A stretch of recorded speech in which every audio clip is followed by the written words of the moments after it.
Giovanni Battista Piranesi left behind a legacy that baffles even the most expert art historians. His engravings of antique ruins are executed with such incredible detail that looking at them feels like examining high-precision photography. However, we are speaking of a time when the invention of the camera was still a century away, and the primary tools for capturing reality were a quill, charcoal, and the human eye. This paradox raises a legitimate question. Where did an 18th-century artist get such supernatural accuracy? Every crack in the stone, the complex play of light and shadow, the texture of the materials, all of this looks less like an artistic interpretation and more like a dry, unbiased technical document. There is a hypothesis that these works are not merely the product of a talented graphic artist's imagination, but the trace of an ancient, now lost technology that allowed for optically perfect image capture. Some researchers go even further, suggesting that Piranesi had access to optical devices far more sophisticated than the camera obscura known to his contemporaries, or that he somehow documented images created by even earlier, forgotten photographic processes. Official art history categorizes Piranesi along with his famous contemporaries Hubert Robert and Giovanni Paolo Panini as ruinists, painters whose landscapes are considered fantasy whims designed to romanticize the decay of a great empire. They are usually dismissed as dreamers who created majestic stage sets for the aristocratic imagination.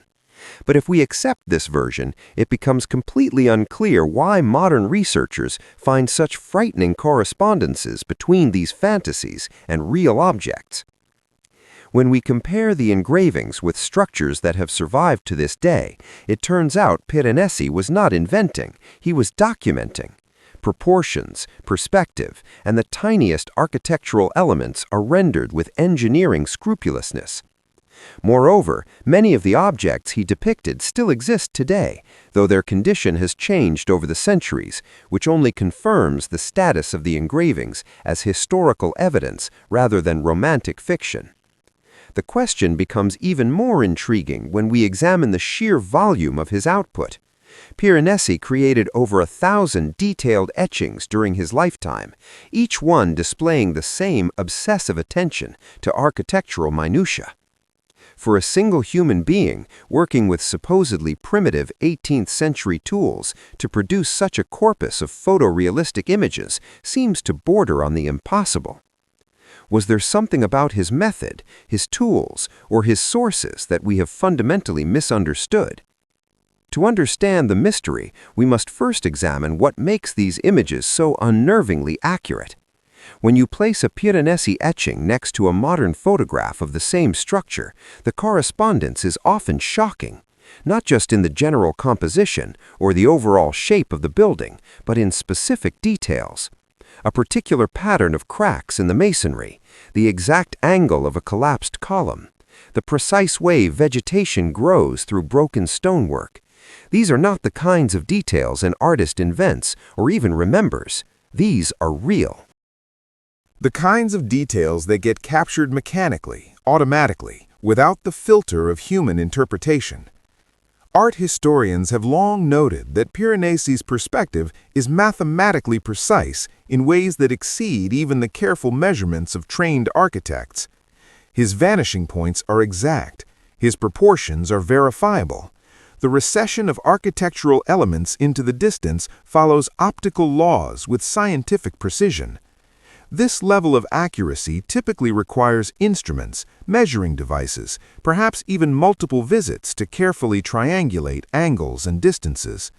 Yet Piranesi produced these images with remarkable speed, sometimes completing complex views in a matter of weeks.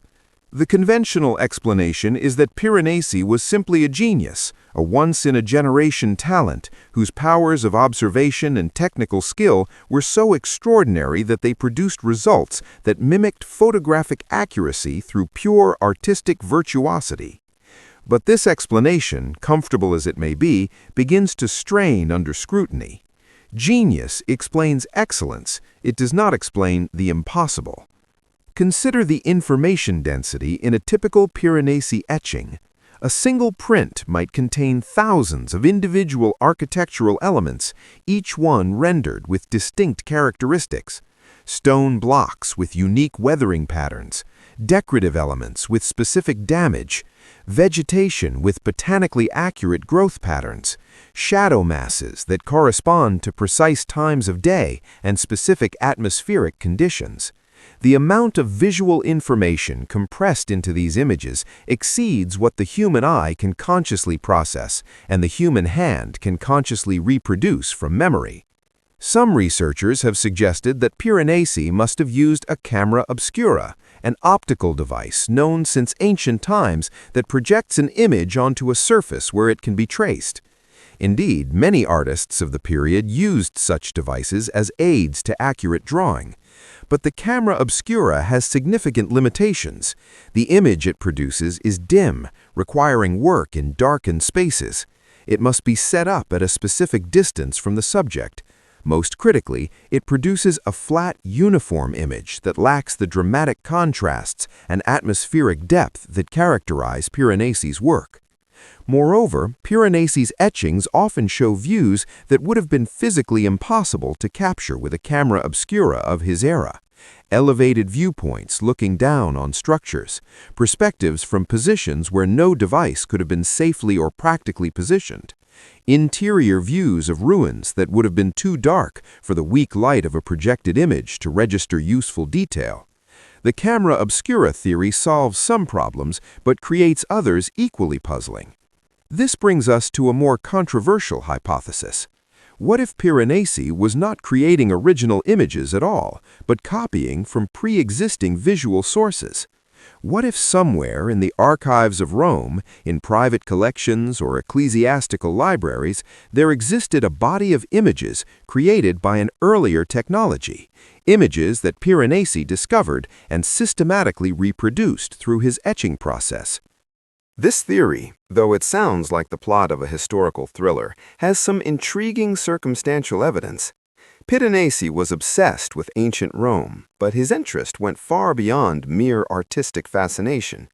He was a serious scholar of Roman engineering and architecture.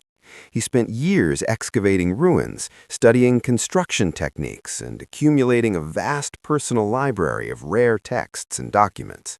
He had connections throughout the Roman antiquarian community, relationships with collectors, scholars, and church officials who controlled access to restricted archives. What if, during his researches, Piranesi encountered something extraordinary? Not ancient texts or architectural plans, but actual visual records. Images created by a photographic or photochemical process developed in antiquity or the early medieval period, a technology that was subsequently lost during periods of upheaval and cultural collapse. Such images would have been priceless historical documents, but they would also have been fragile, fading, deteriorating, vulnerable to the passage of time. Piranesi's etching technique, which we will examine in detail shortly, produces images of extraordinary permanence. Acid-etched copper plates can produce thousands of clear prints. The images are effectively indestructible, capable of surviving centuries without significant degradation. If Piranesi had discovered a collection of deteriorating proto-photographs, the most logical way to preserve the information they contained would have been to translate them into the more permanent medium of etched copper. This would explain several otherwise puzzling aspects of Piranesi's work. It would explain the photographic quality of detail that seems to exceed human observational capacity. It would explain the speed of his production. It would explain why his images sometimes show structures in states of preservation different from what existed in his own time, as if he were working from older source material. It would even explain his famous statement, "I make the stone speak," which takes on a different meaning if understood as claiming to be the voice for silent visual testimony from the past. But if such a technology existed, what could it have been? Photography as we know it requires several key components: light-sensitive chemistry, a method of fixing the image to prevent further exposure from destroying it, an optical system to focus and project the image. The chemistry of photography was essentially discovered in the 1820s and 1830s, several decades after Piranesi's death in 1778. The conventional history of science tells us that before this period, no practical photographic process existed. However, the history of science is full of lost knowledge and rediscovered techniques. We know that alchemists experimented for centuries with light-sensitive silver compounds. We know that medieval scholars understood optics with considerable sophistication. We know that trade secrets and guild knowledge were often closely guarded and could be lost when lineages died out or when political upheavals destroyed centers of learning. Is it really impossible that some form of image capture technology existed briefly and was lost? The ancient world had access to materials and techniques that we are only beginning to appreciate. Roman concrete, whose formula was lost for over 1,000 years, turns out to be superior in some respects to modern concrete. Damascus steel, Greek fire, the Antikythera mechanism, all testify to technological capabilities that were lost and only recently understood. If the Romans or their medieval successors could build earthquake-resistant domes and create automatic theaters, might they not have stumbled upon some chemical process for capturing images? Consider the Baghdad Battery, an ancient artifact that appears to be a functioning electrical cell. Consider the Lycurgus cup, a Roman glass vessel that displays nanotechnology, changing color depending on the direction of light due to nanoparticles embedded in the glass matrix. These objects suggest that ancient craftsmen were capable of working with materials and principles that we arrogantly assumed were beyond their reach. In this context, a crude photographic process does not seem quite so impossible. There are also suggestive historical references that might point to lost image capture technology. Medieval alchemical texts occasionally mention capturing the rays of the sun and fixing the images of nature through the marriage of light and metal. These phrases have usually been interpreted as metaphorical, describing spiritual or mystical processes. But what if some of these references were literal, describing actual experiments with light-sensitive materials? In the early Renaissance, there were rumors of artists who could capture perfect likenesses without drawing, images that appeared as if by magic on prepared surfaces. These rumors were generally dismissed as either fabrications or misunderstandings of the camera obscura. But what if they reflected genuine knowledge of photographic chemistry that was practiced in secret by a few masters and never widely disseminated? Piranesi's own background adds another layer to the mystery. His father was a stonemason, but his uncle was a hydraulic engineer and architect who supervised the drainage of the Venetian lagoon. This uncle trained the young Giovanni in practical mathematics, engineering, and the technical arts. Piranesi also studied stage design, learning how to manipulate light and perspective to create dramatic effects. This combination of engineering knowledge, practical chemistry, and optical understanding would have been exactly the skill set needed to either develop or exploit an unconventional image-making technology. Moreover, Piranesi was notoriously secretive about his working methods. Unlike many artists who trained apprentices and shared techniques, Piranesi kept the details of his process closely guarded. Visitors to his workshop reported seeing rooms filled with copper plates, acid baths, and tools, but he rarely allowed anyone to observe him actually working. This secrecy is unusual for an artist of his stature and suggests he may have had something to hide, some technique or source material he did not want revealed. Now, let us examine the official explanation for Piranesi's accuracy, the conventional story of how he actually created his images. According to art historians, the secret lies in his mastery of the etching process combined with meticulous on-site observation and measurement. They tell us that Piranesi would visit a site repeatedly, Making careful sketches and taking detailed notes, he would measure proportions, count stones, observe the quality of light at different times of day. Back in his workshop, he would synthesize all this information into a coherent composition, using his exceptional visual memory and draftsmanship to create an image of extraordinary fidelity. This explanation is not entirely wrong. Piranesi certainly did visit the sites he depicted. He certainly was a master of the etching technique, but it may not be the complete story. It may be that Piranesi combined traditional observational methods with access to source materials that gave him an unfair advantage, a visual reference that captured details no amount of sketching could replicate. To truly understand the technical achievement involved, we need to examine the etching process itself. This is not just drawing with a pen on paper, where a mistake can be erased or painted over. This is an uncompromising struggle with matter, where the image is born as a result of a chemical reaction of acid corroding metal. The process of creating these engraving masterpieces was incredibly labor-intensive and required not only artistic genius, but also an engineering mindset. First, a copper plate was covered with a layer of acid-resistant varnish. Then the artist, armed with a sharp steel needle, literally scratched through this layer, exposing the metal. Every movement had to be precise, as the needle forgives no inaccuracies. It is here that the secret lies of that very sketch-like liveliness and dynamics that distinguishes etching from rigid dry-point engraving. The needle glides over the varnish with the ease of a quill, allowing the master to create complex interweavings of lines, imitating cracks in stone, the texture of crumbling plaster, or the wild vegetation taking over the ruins. However, the real magic began later, when the prepared plate was immersed in a bath of nitric acid. The liquid began to corrode the copper only in those places where the varnish had been removed by the needle.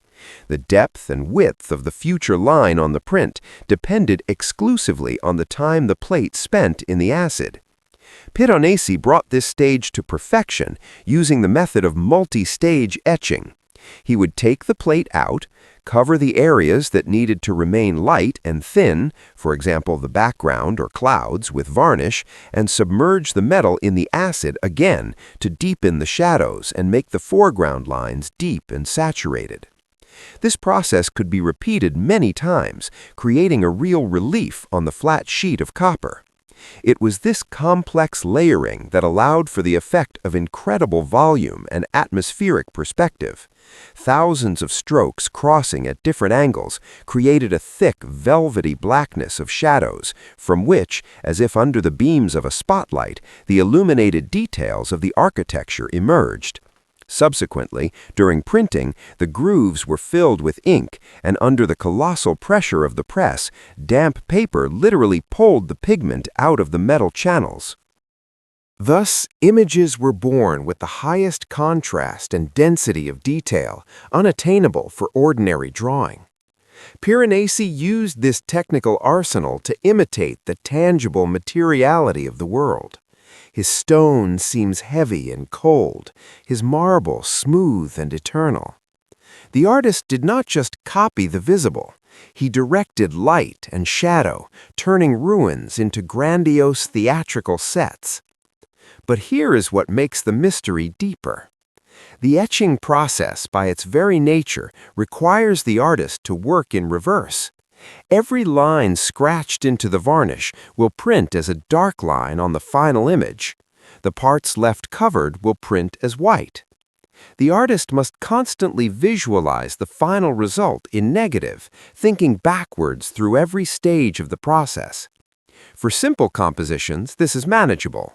For the kind of dense, complex, information-rich images Piranesi created, it borders on the superhuman. Try this experiment yourself. Take a detailed photograph of a building. Now try to imagine reproducing that photograph by scratching lines into wax, working in reverse, building up the image through multiple acid baths, unable to see the full result until the very end. The cognitive load is immense. Yet Piranesi did this hundreds of times, each time producing images of flawless accuracy and dramatic power. Unless, of course, he was not composing these images freehand in reverse, but rather tracing them from existing source material. If Piranesi had access to actual images, whether from old photographs or extremely detailed drawings created by others, he could have transferred them onto his copper plates using mechanical means. He could have used a grid system, a camera obscura, or even some form of photographic transfer that we no longer understand. This would reduce the cognitive complexity enormously, transforming the process from creative composition to skilled technical reproduction. There is another suggestive piece of evidence. Several researchers have noted that some of Piranesi's etchings show the same view from slightly different angles or at different times of day. The changes are subtle, a shadow falling differently, a stone that appears intact in one image but damaged in another. This is consistent with working from multiple source photographs taken at different times, but it is harder to explain if all the images were composed from memory and observation. The human mind tends to create a single consistent mental model of a space. Having multiple inconsistent but equally detailed versions of the same view suggests multiple distinct visual sources. Furthermore, there are curious gaps and inconsistencies in Piranesi's depictions that make more sense if he was working from source photographs. Certain areas of images are rendered in extraordinary detail, while adjacent areas are vague or stylized. This patchwork quality is characteristic of working from damaged or incomplete source material, filling in the gaps with generic details. If Piranesi was composing entirely from observation, we would expect a more uniform level of detail throughout, reflecting the consistency of his own observational powers. The theory of lost photographic technology also helps explain why Piranesi's most dramatic and detailed works focus on ancient Roman structures rather than contemporary 18th-century buildings. If he had discovered a cache of old images, they would naturally document what existed when they were created, not what existed in Piranesi's own time. The fact that his etchings sometimes show structures in better preservation than they possessed in the 18th century, or include architectural elements that had been removed or destroyed centuries earlier, makes perfect sense if he was working from older source material. Now, we must acknowledge that this theory remains speculative. No concrete evidence has been found of a pre-19th century photographic process. No cache of ancient photographs has been discovered in Roman archives. No contemporary accounts describe Piranesi working from mysterious old images.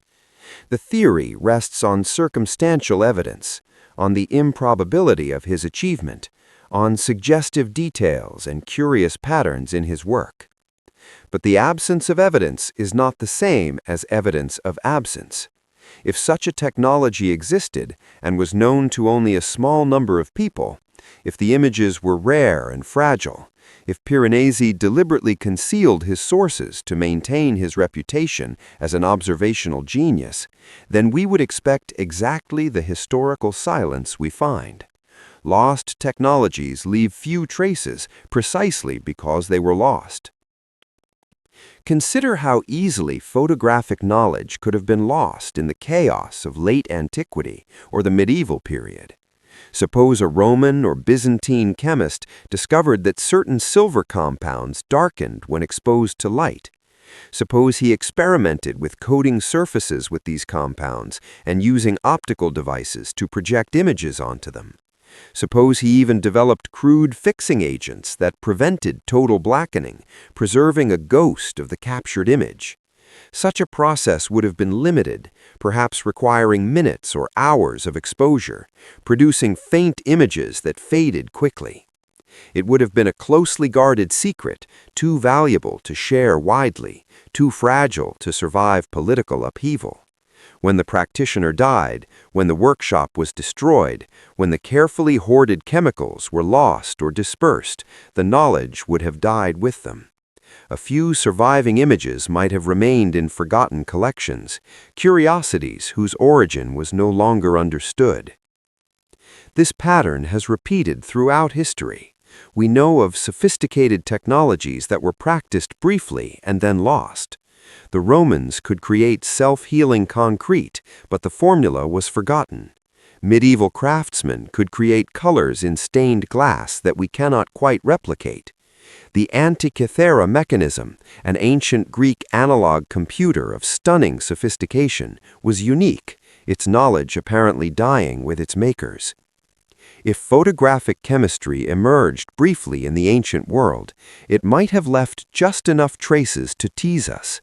A few fading images in private collections, cryptic references in alchemical texts, the extraordinarily accurate artwork of a single 18th-century engraver who claimed to make the stones speak. There is also the question of motive. Why would Piranesi go to such extraordinary lengths to create these images if he was just an artist pursuing personal expression? The answer becomes clearer when we understand the context of his work. Piranesi was not creating art for art's sake. He was engaged in what he saw as a desperate rescue operation, a race against time to preserve the memory of Roman engineering and architecture before it was completely lost to decay and destruction. In Piranesi's era, ancient monuments were not protected as cultural heritage. They were quarries, sources of building material. Marble was burned to make lime. Stone blocks were pulled out and reused in new construction. The Renaissance and Baroque building boom in Rome was consuming the ancient city piece by piece. Piranesi saw structures that had stood for nearly 2,000 years being demolished in his lifetime. His etchings were an attempt to create a permanent record before it was too late. If he had discovered old images showing these structures in better condition, showing architectural details that were rapidly disappearing, the urgency would have been even greater. He would have been racing not just against the destruction of the buildings themselves, but against the fading and deterioration of the only complete visual record of what they had once been. Under such circumstances, extreme secrecy about his methods would have been justified. He had to preserve the information without drawing attention to source materials that might be confiscated or destroyed by authorities who would not understand their value. This interpretation casts Piranesi not as a forger or deceiver, but as a hero, someone who recognized that precious historical information was slipping away and used whatever means necessary to preserve it for future generations. His etchings, whether copied from lost photographs or created through superhuman observational powers, serve the same essential function. They are a bridge across time, connecting us to a world that no longer exists in physical form. And here we must consider one final possibility, the most unsettling of all. What if the photographic accuracy of Piranesi's images is not because he copied from photographs, but because he was documenting something that was itself photographically accurate? What if the ancient Roman structures he depicted with such precision were themselves designed and constructed using visual tools we do not understand, built to specifications derived from optical projection and mechanical image capture? This theory pushes the mystery back another step. Instead of Piranesi discovering lost photographs, it suggests that the Romans themselves possessed visual technologies that influenced their architecture. This would explain why his measurements are so precise, why the perspective is so mathematically correct. He was not imposing accuracy on chaotic ruins. He was recognizing and recording accuracy that was built into the structures themselves. There are hints of this possibility in the nature of Roman architecture, the precision of their engineering, the mathematical sophistication of their designs, the way structures are laid out with geometric exactness over vast distances. These accomplishments are usually attributed to careful surveying and mathematical calculation. But what if they had optical aids we have not recognized? What if some of the mysterious devices described in ancient texts, dismissed as fantasies or religious artifacts, were actually precision instruments for architectural planning? The Antikythera mechanism proves that ancient Greeks could build analog computers of extraordinary complexity. If they could calculate the motions of celestial bodies, they could certainly calculate architectural proportions. And if they could build mechanisms with dozens of precision gears, they could build optical devices with carefully ground lenses and precisely aligned mirrors.